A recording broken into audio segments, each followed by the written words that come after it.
a simple cuisine. Thank you for joining me today. In today's video, I'm going to share with you how to make another traditional Afghan dish.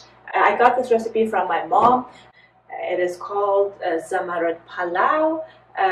Zamarud Palow is made with basmati rice and spinach. The spinach can be fresh or frozen, and also you can put lamb or chicken meat.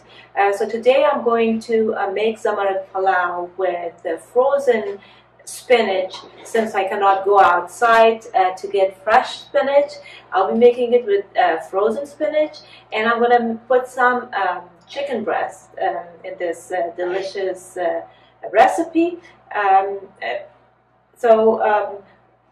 This recipe can be made a number of different ways.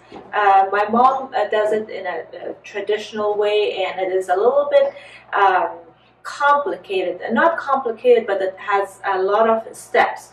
But I have given it my own twist. So I'm going to make it in one pot, so it's very easy for you guys to follow.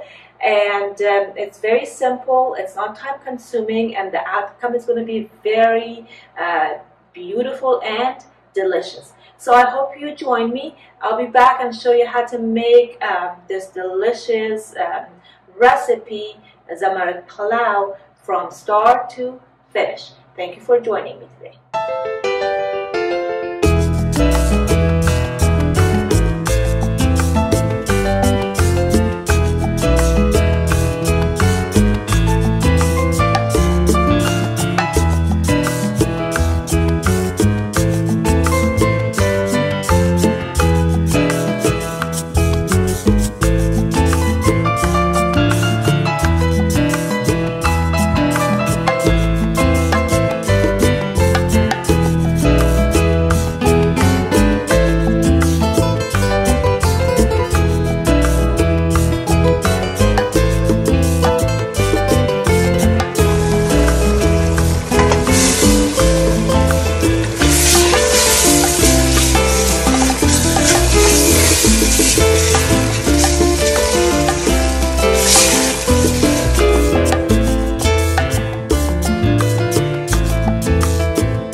back, the Zamarud Palow looks awesome.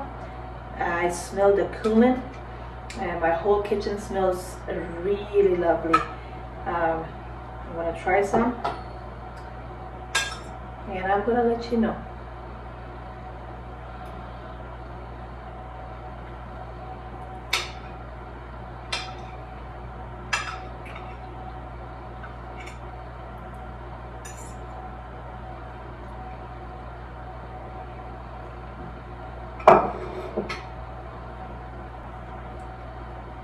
Very delicious palow. I love the chicken, very soft. Smell of cumin is fabulous. I love it. The rice is very fluffy, and the way that I made it with spinach and chicken broth made this a very delicious palow. I hope you try this recipe, and I hope you let me know if you have any comments or suggestions, or if you have any questions. If you're new to the channel, please make sure to subscribe and turn the notification bell on so you don't miss any upcoming recipes. Thank you so much for joining me today. I'll see you guys in the next video shortly. Stay safe. Love you all. Goodbye.